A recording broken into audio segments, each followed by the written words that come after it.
Welcome back, AP. Welcome back to your last summer flip, right? Your very last summer flip, and most likely your shortest flip out of all of these, because we're actually just talking about like 6 different people, and then we're just going to kind of move into a place where we can kind of jump off and really attack the content once we get actually into class in a week. How crazy is that? We start school in a week! No, God! No, God, please, no! No! No! No!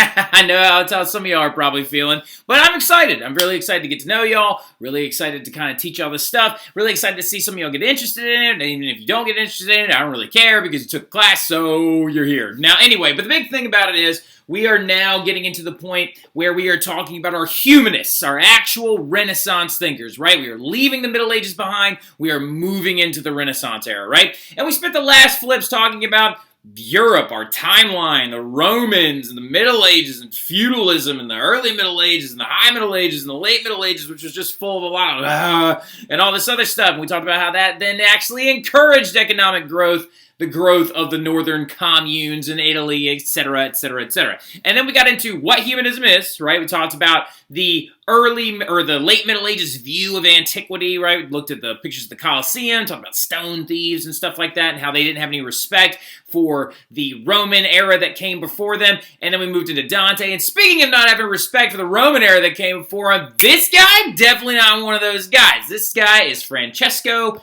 Petrarch, right? Francesco Petrarch is considered the father of the Renaissance, and actually in an interesting fashion, unlike the people that were around him at the time, he had a profound respect for the Roman era, profound respect. He considered them the Romantic era, the better era, the era of like literal just intensity and intelligence. He romanticized the Roman era, and he spent years studying Latin and Roman manuscripts, actually also going to Rome and studying the ruins of ancient Rome itself in the Forum, which I don't know how many times I have to say this, but if you come with us on the trip, you'll be able to go see. The big thing about it, though, is he spent all this time researching, doing his due diligence, and fun fact, his dad was actually very close with Dante, right? Dante and his father were actually close associates. Now, Francesco had a very intense life upbringing. He joined the clergy for a little while, then actually moved away from it. Apparently fell in love with a woman who said that she was his muse for all of his works, but he could have invented her. She might have been fake for all we know. Y'all know how some of the times that happens. People make up stuff like that, which is really embarrassing.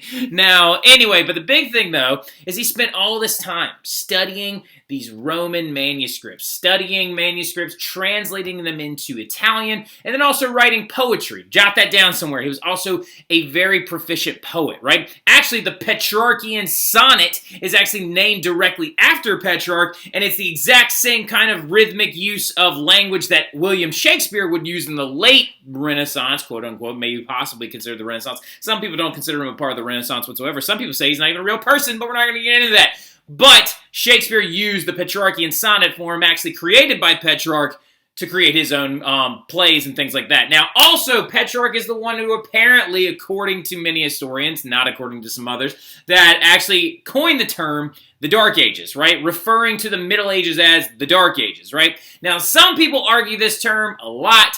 For example, I actually have this book that I'm reading right now. It's called A World Lit Only by Fire by William Manchester, and it is a history of the late Middle Ages, and he talks about all these things about how the Middle Ages was really kind of a dreck for artistic and intellectual growth. A lot of historians disagree with this. There are some big medieval fanboys out there, I'm just saying. I personally agree with the dreck perspective. I don't really know if you look at the Renaissance art versus the Roman art versus Middle Ages art.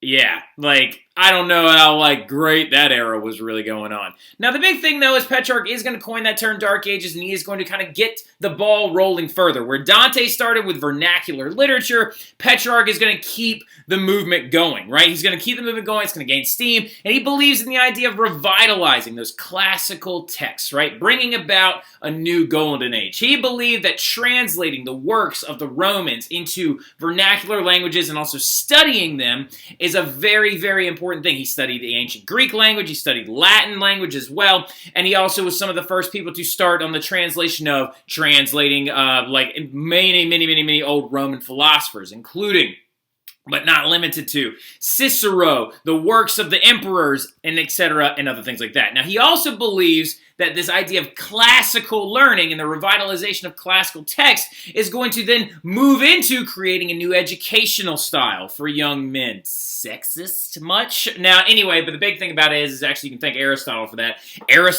Literally Aristotle, the Greek philosopher, said that a woman was half of a man, and we all know for a fact that that's not true, because I don't know if you've seen these boys running around with perms these days, but it looks to me as though they're going on the decline and women are on the rise, right? I really think the future is going to be female, judging by how smart all of y'all are. But anyway, we'll get away from sexist ancient Greek philosophers for a moment. But Petrarch picked up on the Aristotelian idea of educating young men. He believed that educating them and studying the works of ancient Latin and Greek authors would teach them a concept called rhetoric. Now, rhetoric is the systematic form of writing. It's a way to write clearly, argue effectively, speak persuasively, right? Also, rhetoric includes grammar, right? How to use it properly, how to actually write fluidly, and also how to write within a rhythmic sense, also being able to write in poetic styles, and academic styles, right? So rhetoric was a very important thing. He believed that men of the new era of this rebirth of Roman and Greek ideas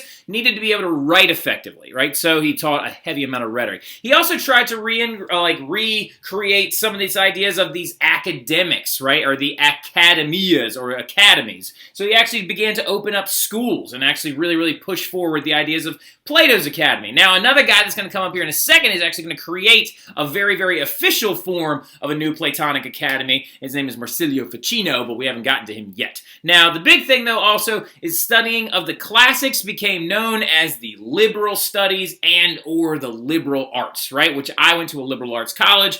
I went to a small university in North Carolina called Catawba College, and they are a liberal arts school. And liberal arts means that they want to give you a well-rounded education, so they encourage you to study many different things to create a more classically educated person, right? For example, Cicero was not just, in ancient Rome, Cicero was not just a writer, he was intelligent in many different areas, right? And this is going to lead to kind of the idea of the Renaissance man, right? Or, well, again, sexist, but the Renaissance person is going to be somebody who is good at a lot of different things. So remember that. Really store that away. Petrarch is very important, and he actually was super important for a lot of different things. Like, for example, he wrote this poem about ascending a mountain. Jot this down really quick. Just jot this down. It's very important. Now, Petrarch wrote a very important poem that will actually be on your first test. It actually talks about ascending a mountain just to see the view. Now, Petrarch claims that he climbed to the top of Mount Venus, or Ventoux, or however the heck you say it. I can never say it. It's in northern Italy,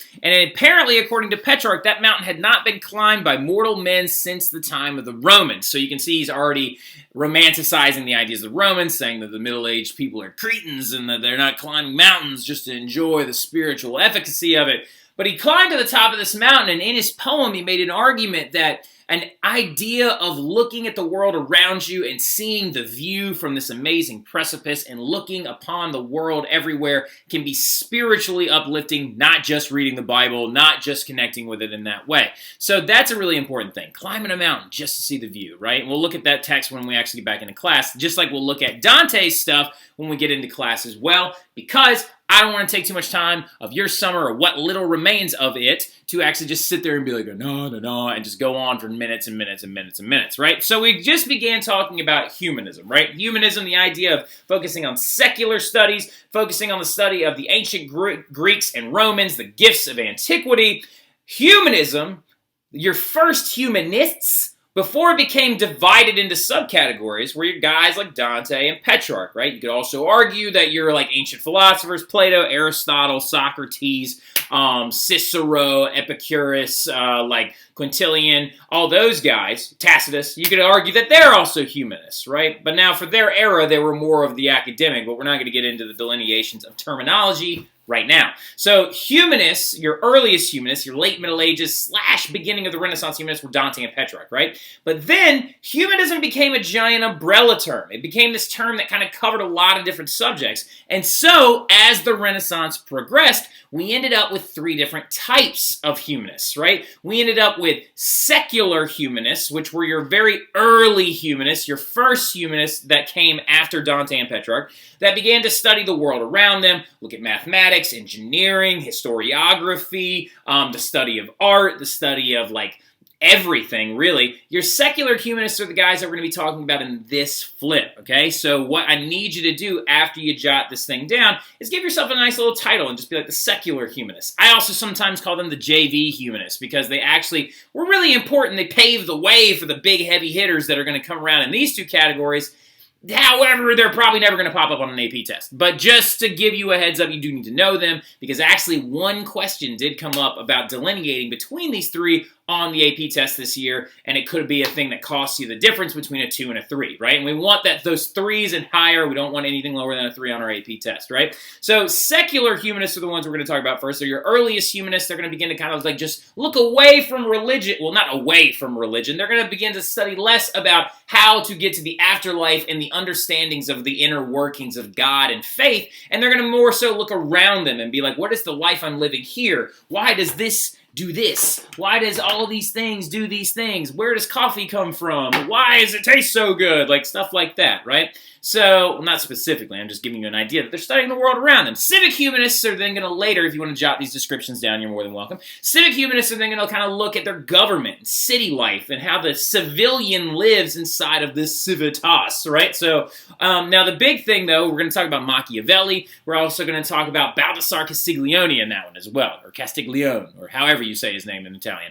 Now, we're also going to talk about religious and Christian humanists, right? Religious and Christian humanists, your big 2 are St. Thomas More and Desiderius Erasmus, and we'll talk about them a little bit later as well, but they're going to kind of look at Christian theology, and they're going to take the ideas of these 2 humanists and blend them into Christianity, and kind of begin to understand the ideas that living in a Christian world is not necessarily this rigid lifestyle set forth by the church at the time, right? They're going to buck back against popes a little bit, cause some big waves. St. Thomas More ends up losing his head because of it, not actually by the Pope, but because of Henry VIII. I know a lot of y'all have heard that guy's name. You gotta love Henry VIII. Throwing up a picture of him real right now. He's the one that actually had all the different wives and stuff like that, right? Okay, he had 6 different wives. You'll know all of them. Anna Cleves, absolutely hilarious. So now the big thing, though, going into it, is your first humanist. Actually, fun fact, it's also a secular humanist that, not Dante, but Petrarch was very close with. His name was Boccaccio, right? So Boccaccio is a humanist early on that made his relationship with Petrarch, and he made a huge mark on the early Renaissance period because he became what was known as an Italian historian, and he also became very, very well apt in literature. Now, 9 times out of 10, whenever you see a woodcut, a statue, or a picture of a humanist, just like when you saw Dante and when you saw Petrarch, the thing on their head is a laurel wreath, right? Laurel wreath meaning an idea of trying to show closeness to the ancient wisdom, right? The laurel wreath is also what emperors wore. It's also what gods wore in ancient Roman and Greek culture to show their divinity and their all power, right? Now, the laurel wreath, though, of course, in this sense, is showing that he is an important humanist. And this, of course, is Giovanni Boccaccio. And also, you can see what kind of humanist they are sometimes, depending on what they're holding, right? So, and he, of course, is holding a text. So he's a writer, right? So Boccaccio wrote a very famous book known as the Decameron, right? The Decameron was the Italian version of the Canterbury Tales. Now, some of you are like, what's the Canterbury Tales? You'll learn about that in English, right? So English, Canterbury Tales, we'll talk all about that. It's a story of travelers, right? So now the big thing, though, is the Italian version of the Canterbury Tales, the Decameron, written by our guy Boccaccio. It's a series of short stories of men and women surviving the plague in Florence, right? Surviving the Black Death when it hit Florence and took out almost, I think it's 30% of their population. He also wrote on famous women, which actually made him a way, way, way before ahead of his time, which is a very big thing. Boccaccio, very important. Writer of the Decameron, talked about the ideas of telling history through stories as well, showing history and like mirroring them in the stories of these men and women surviving the plague in Florence, right? Boccaccio, very important early humanist. And then you have a guy like Leonardo Bruni. Leonardo Bruni, massive Cicero fan, right? So he's a very, very big Cicero fan. He is an Italian historian, and he linked literally the fall of Rome, the decline of Rome to the end of the Latin language following the death of Cicero. He believed that the death of Cicero would actually lead almost directly to the decline of the Roman Empire. Now, ironically enough, I disagree with this because I think Cicero is kind of pompous. He's a little bit annoying. I also don't like the fact that he didn't like my boy Julius, right? So, like, he was not a fan of him as well. But actually, you know what? In the long run, Cicero's head ends up posted up in the Roman Forum with his hands attached to it as well, and his tongue cut out. So, in the long run, Leonardo Bruni believed that the decline of Roman history began in that moment, right? Now, he also, though, is going to be the very first person to actually link the historical narrative together, and he's going to divide history into its three main chunks that we study in this course. So thank you, Leonardo Bruni. He is the very first one that went ancient, medieval, and modern. He's the very, very first one to actually subdivide it into those categories, right? He also did a lot of other studying of the world around him, and he actually just studied language and his other historical events and how we had led to this idea of this Renaissance, right? So now this guy, super important. His name, Marsilio Ficino, a Florentine humanist. Now, it's important to know that he's from Florence because he actually is directly related to the Medici family. Not related as in their cousin, but related as in an important figure. Now, Marsilio Ficino did most of his work in translation, right? We'll get to that here in a second. But the big reason why you need to know him is because he literally lived in the Medici's house, all right? So, like, he lived with them. Cosimo de' Medici let Marsilio Ficino live in his home to do his work and then also to tutor his grandson, Lorenzo. Il Magnifico, right? So actually, Marsilio Ficino tutored Lorenzo Medici, and honestly could be the guy that you could say sowed the seeds of the Renaissance in Florence and gave it that cradle-like effect by showing the Medici family this idea of the rebirth of the Roman and Greek ideals. Now, fun fact though, also Marsilio Ficino did not do most of his work in Roman or Latin transcripts. He actually did most of his work in Greek, right? So he actually tried to revive Plato's Academy, and he translated most of his works into Latin, right? So he studied the Greek language, translated that into Latin, and then other scholars would come along and translate his Latin into their languages. Now, some things probably got lost in translation. However, he tried to synthesize Plato's work with Christian theology. He also could be considered a Neoplatonic, right? Or a Neoplatonist, or a new era Plato concept, or philosopher is what we're looking for there. That's the word I'm looking for. Now, the big thing, though, Platonism all revolves around the ideas over the real and the ideal, okay? So according to Plato, and Marsilio Ficino discovers this, translates this, popularizes this, and helps people understand, he believed, along with Plato, because he actually translated these works directly from him, he believed that Plato and his ideas were not dumb. He was like, because Plato wasn't Christian. Plato was ancient Greek. He would be looked upon as a pagan by people of the Middle Ages because he technically was, right? But Plato had this idea where he called it the theory of forms, right? So we'll talk about the allegory of the cave in class when we talk about Dante, all right? We'll actually talk about that on the first day of school. We'll go further into our ideas of these ancient philosophers and stuff like that, but Plato emphasized this concept of the theory of forms, right? Now, according to Plato, he believed that this universe that we live in is not, like, legit. It's not that it's not real. It's not good. It's not the purest version of what we could actually become, right? So basically, Plato was kind of emphasizing this idea that there is another realm out there of perfectness, of idealness, of everything in its original form. Hence the theory of forms, right? So for example, this is my coffee cup, right? This is a coffee cup. That is Kirtek on there. He is like a cartoon character from when Czechoslovakia was Czechoslovakia. His name is Kirtek because it means little mole. Now, but the big thing is, this coffee cup, according to Plato and according to Marsilio Ficino, is hot garbage. I highly disagree with this, but according to him, it's hot garbage because in the other realm, in the theory of forms, in the universe of the forms, in the plane of existence that exists outside of here, there is a perfect coffee cup. There is the original coffee cup, the better coffee cup, right? And it is what this coffee cup is based off of, right? So, but basically, this thing is a simple projection of the perfect reality that exists beyond this universe and beyond this life. And in that realm, there is a perfect human man, a perfect human woman, a perfect dog, a perfect raccoon, well, not a perfect cat, because cats aren't perfect. They're just gross. They're like the demon spawn of Satan. But anyway, the big thing about it, though, is this idea we will talk furthermore about in class, because like I said, I can't spend 8 days explaining it.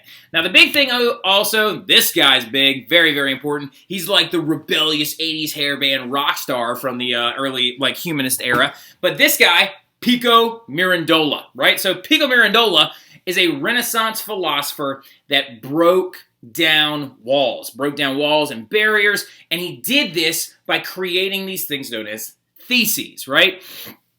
Now, you know what a thesis is. You're going to definitely have to know what a thesis is for this class, because you're going to have to write a bunch of them. Thesis, or a thesis, is a declaration or an idea. When you're writing an essay and you declare that you are about to write your essay about a certain topic, you are going to prove, or you are going to elaborate on why World War I and the financial decline led directly to World War II. That's your thesis statement, right? You are creating a statement that is you are going to sell and defend, right? This dude did not have one, not two theses, but he had 900 of them, right? 900 theses that he actually put into one solid book where he basically created declarations of what a human man is, what our reality is, and what the world exists around us, right? Of course, him being that secular humanist. Now, the big thing, though, is not his thesis that he's known for. The biggest thing that he's known for is the Oration on the Dignity of Man, which is the prelude to his thesis, right? It's a speech that he was supposed to give that he never actually got the chance to give. And on the Oration on the Dignity of Man, he basically talks about how men and humankind, not men like our gender, but men as in the race of man, or whatever you want to call it, that humans live in a very weird place, right? So because they are between God and the heavens and between the earthly realm, right? Because we have power over plants, we can grow them. We have power and influence over animals, and we are not the lowly insect, but we are also not godlike. However, we can exert godlike force onto other things that exist around us, right? So basically, he argued that humans in their own essence were kind of godlike, right? That they actually existed in this interesting space, and that actually the things around them they can manipulate. This is the Mary grilled cheese. And the big thing, though, he also argued for the context of free will, okay? He argued that free will exists of man, and men make their own choices, and they may defy God when they choose. This did not go over very well due to the fact that the Pope at the time is going to ban his book and burn multiple copies of it, right? Because he did not like the fact that he was preaching the idea that men are in control of their own destiny and that they have free will and exert that free will at any time. He also did not like the fact that basically he was saying that there are mystical forces and elements, right? So you have to understand that basically Mirandola took all the mystical ideas from the Kabbalah and other religions and Christianity, and he kind of mushed them together to basically create this idea that, like, maybe not the other religions are wrong, maybe we all just look at it differently, right? Maybe mysterious things happen because it's just our faith trying to expose itself to us, which is why I have the Mary grilled cheese in here. I don't know if you've ever heard about this thing, but that is a grilled cheese that a man in Florida actually made, and it came out apparently with a face of Mary on it, and then he sold it for $500. He actually took a bite out of it, too, before he sold it. But the big thing about it, though, you have to understand, is like Pico Mirandola would argue that, oh, that's legitimate because everything's mysterious and mystical, and you don't need a pope to tell you that, and so that's not going to go over really well. Now, anyway, but the big thing, though, we got two more to talk about, and then we're done. You got Leon Battista Alberti, right? Now, Leon Battista Alberti is more of an example than he is anything else, right? So Leon Battista Alberti became the ideal or the premier Renaissance man, this universal man, or universale, all right? So, and the idea is that a Renaissance man, influenced by guys like Bruni, Ficino, Mirandola, Boccaccio, Petrarch, Dante, a Renaissance man is not going to be a simple expert in one thing. He's going to be able to do hundreds of things, right? So he is a philosopher, a mathematician, an artist, an author, an architect, which I can actually show you a picture of a building in Siena that he actually built, that I've seen. He's a poet, he's a priest, he's a linguist, he's a cryptographer. Many of his notebooks were actually written in code that only he could understand, right? So Leon Battista Alberti could do anything and everything, right? The guy literally was a master of several languages. He could read and translate in several languages. He had his own theories, mathematical and also philosophic. He could do so many things. So Leon Battista Alberti became known as kind of this universal man, this idea of learning as much as you absolutely possibly can, growing your intelligence, and becoming this Renaissance ideal of a person, right? And now our last one, which is very important, is a dude that is very important, but I gotta ask you a question first to see if anybody remembers it. What document was given, we talked about this in the Middle Ages, was apparently given to the Pope, and that said that the church had authority over all of Western Europe, and basically created this idea of papal supremacy in the Middle Ages, and basically the Pope thought that they were the king of kings. What is that document called? Anyone? Anyone remember? What's his name? What's his name? I got nothing on a name. Come on, baby, what's the name? We threw out his name!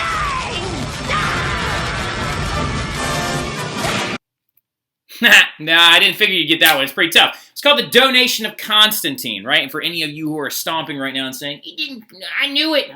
Well, we'll discuss that when you come in your first day. We'll talk all about it, right? We'll see if any of you were mad because you did know it was the Donation of Constantine. Well, according to that idea, the Donation of Constantine was a letter written by Constantine actually saying that the Pope had governance over all of the former Western Roman Empire. Well, interestingly enough, this guy comes along named Lorenzo Valla, who happens to be very important. Underline his name. This dude discovered that it was a forgery. He discovered using different pieces of information and also using different texts and also using different translations and also using his intelligence, discovered that that document wasn't real. That someone else had written it, not Constantine, because he actually figured this whole thing out, that basically the church was founded on this idea of power being exerted because they just wanted it. And this is going to just absolutely rock the foundations of church authority. It's going to help spiral things forward and end up leading into a thing called the Reformation later on. But Lorenzo Valla was considered one of your early secular humanists, right? Lorenzo Valla figured that out, and he is going to notice that, oh, the church be lying about stuff. And then we're going to jump off, and our next thing in our first day of class is going to be civic humanism. So just a really quick heads up, very, very proud of all of you who have made it this far already, who are doing well. Please remember that everything is now posted. I'm sending an email right after I post this last flip to show you that, like, hey, you got this, got this, got this. Big thing I'm taking off your summer assignment, though, is you do not have any practice multiple choice questions. We are going to do those your first night back so we can kind of discuss them and see how you do, okay? So you only have to turn in the first day your printed essay, okay? Printed essay. You can bring your book with you as well, your Michelangelo on the Pope's Ceiling, if you want. It's really up to you. If you have ability to remember a lot of that stuff, you're good. You can bring anything written on a note card for your art presentation if you'd like. We're not going to be doing those on the first couple days. We'll probably end up doing them by the end of the first or probably the beginning of the next week, okay? And then you need to bring your maps, make sure that those things are done, okay? And bring your flip notes so I can check those, okay? So that's 5 things, all right? And I'm going to send that in an email for a little checklist as well so you know that it has to get done. But I'll see y'all soon. Y'all have a good one.